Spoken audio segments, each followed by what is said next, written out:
El Día Mundial de las Enfermedades Raras se creó para concientizar al público en general sobre la importancia de la aparición de estas enfermedades, ¿no? En general se creó para que las personas que toman decisiones, los investigadores y nuevamente el público en general tengan conciencia sobre que existen estas enfermedades raras. Se determinó que sea cada 29 de febrero, ¿no? Y esto porque el 29 de febrero es un día raro que, como conocemos, se aparece cada 4 años.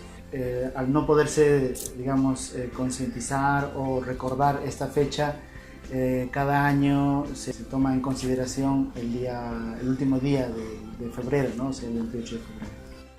Están definidas como aquellas que tienen una prevalencia menor a 1 en 2000, según la Unión Europea, ¿no? Las enfermedades raras más frecuentes que vemos en el Hospital del Niño son entidades, digamos, medio clásicas que incluso algunas veces se estudia o se enseña en las facultades de medicina, que son, por ejemplo, el síndrome Noonan, la neurofibromatosis, el síndrome de Marfan, la osteogénesis imperfecta y dentro, digamos, las displasias esqueléticas, la condroplasia, ¿no? Son, digamos, entidades que son entre las más frecuentes que vemos en la consulta diaria.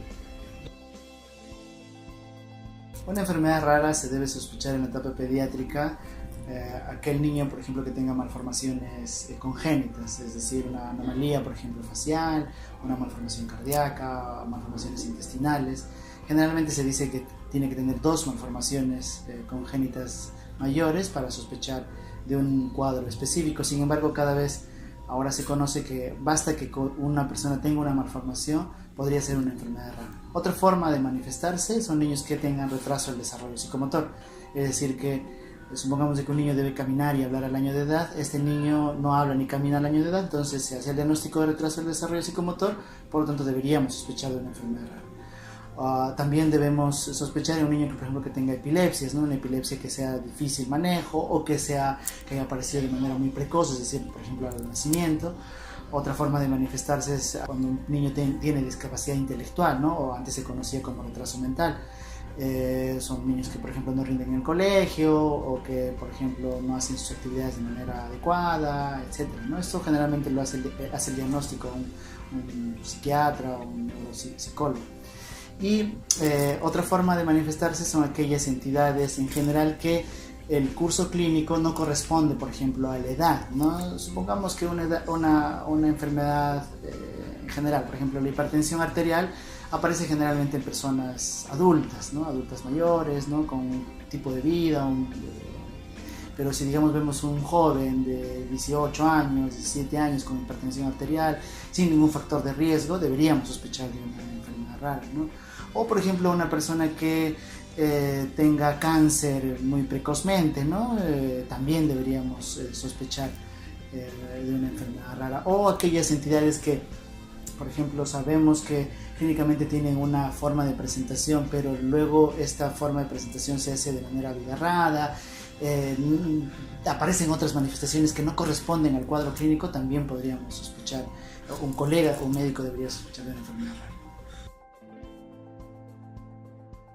El diagnóstico de las enfermedades raras suele ser complejo porque muchas veces a todas estas entidades que hemos nombrado, a todas estas condiciones que hemos nombrado hace un momento, muchas veces se considera de que ha sido efecto ambiental, ¿no? Sin embargo, se sabe de que la mayoría de las enfermedades raras tienen una condición genética, ¿no? Entonces, al ser una condición genética, en el país no tenemos, digamos, una implementación en todo nivel, ¿no? A nivel privado, a nivel estatal, para poder llegar a hacer el diagnóstico de todas las enfermedades raras, porque vale decir que las enfermedades raras el 80% tienen una causa genética, ¿no? Entonces, la implementación de estas suele complicarse, ¿no? Entonces depende mucho de la enfermedad que uno esté sospechando. De hecho, siempre recomendamos de que sea evaluado por una persona que tenga algo de experiencia en enfermedades raras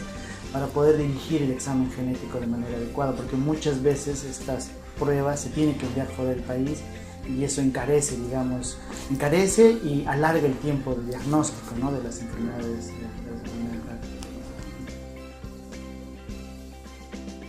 Si vamos a tener más acceso a estas tecnologías de diagnóstico, probablemente vamos a poder ayudar a las personas de manera más eficiente. Y los pacientes, al conocer, digamos, sus enfermedades, cada vez se van a empoderar sobre estas, ¿no? O sea, saber qué es lo que necesitan, si necesitan un tratamiento o si es que hay tratamientos en investigación, porque muchas veces los mismos pacientes son los que mueven, digamos, las investigaciones para poder llegar a un tratamiento específico o no, ¿no? Entonces, y por otro lado también, aparte de la implementación, es importante la capacitación, ¿no?, a nivel básico, o mejor dicho, en las escuelas de pregrado de medicina, en las escuelas de otras facultades de salud, ¿no?, y vale decir enfermería, odontología, etcétera, ¿no? Enseñar sobre la frecuencia de las enfermedades raras, ¿no?, porque las enfermedades raras son en conjunto, más o menos son el 6 a 8% de una población determinada, ¿no? Y si es que eso lo llevamos a nuestra población, más o menos 2 millones de personas están afectadas. Y entonces el llegar, y el problema es que si bien es el 6 a 8% de la población, el número de enfermedades raras más o menos se estima entre 6.000 y 8.000 enfermedades, ¿no? Incluso algunos autores dicen que podría ser 10.000 enfermedades raras. Entonces hace complejo el diagnóstico porque muchas de ellas tienen características muy similares, ¿no? Por ejemplo, una forma de manifestación, como comentaba, es la discapacidad intelectual, pero esto puede estar provocado por lo menos por 1.000 entidades diferentes, ¿no? Entonces el buscar la causa a través de esta tecnología es importante, y también el difundir que estas enfermedades se manifiestan de esa manera, ¿no?, en las instituciones de las universidades principalmente, ¿no? Entonces es difusión a nivel de pregrado, de posgrado, sobre la importancia de que existe un grupo grande de personas que están afectadas sobre con estas patologías, ¿no? De hecho, por ejemplo, se estima que 700.000 personas tienen una discapacidad intelectual, ¿no? Es mucho en el país, ¿no? Entonces son muchas personas que necesitan atención, pero la mayoría, sin embargo, no tiene un diagnóstico exacto, no tiene un diagnóstico genético, ¿no? Las adversidades que tienen los pacientes con enfermedades raras es la demora en el diagnóstico, ¿no? Es variable, digamos, pueden demorarse hasta 5 años, algunos hasta 10 años, pero dependiendo, digamos, dónde hayan nacido, dónde estén estos pacientes, ¿no? ¿Por qué? Porque la mayoría de los médicos genetistas, que somos los que, digamos, vemos estos pacientes, estamos, o todos, mejor dicho, estamos en Lima. Entonces, si una persona ha nacido en Loreto o ha nacido en Puno, es complicado, digamos, llegar primero por las condiciones económicas muchas veces a Lima y buscar un especialista, ¿no? Entonces puede demorar mucho tiempo en ser referido, ¿no? Y es más, si es que el sistema de salud no funciona de manera adecuada, puede demorarse aún más, ¿no?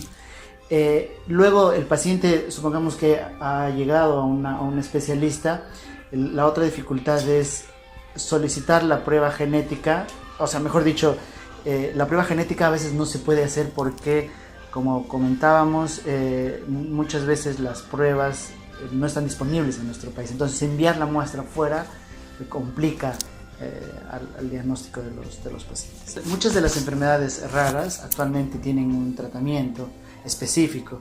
Los científicos cada vez más están haciendo o construyendo moléculas nuevas para poder modificar la historia natural de estas enfermedades, ¿no? Porque conocemos que muchas de estas enfermedades raras tienen a veces un desenlace fatal. Entonces esta tecnología se está creando, es más, muchas de ellas están aprobadas por entidades como FDA, la EMA, que son entidades que aprueban los medicamentos para la entrada y la comercialización. Sin embargo, algunos de ellos incluso ni siquiera están en nuestro país, ¿no? Entonces eso también dificulta que los pacientes tengan el acceso a estas medicinas, ¿no? y otras veces, a pesar que están en nuestro país, los sistemas, digamos, de salud podrían complicar, ¿no?, el acceso a estos medicamentos nuevos.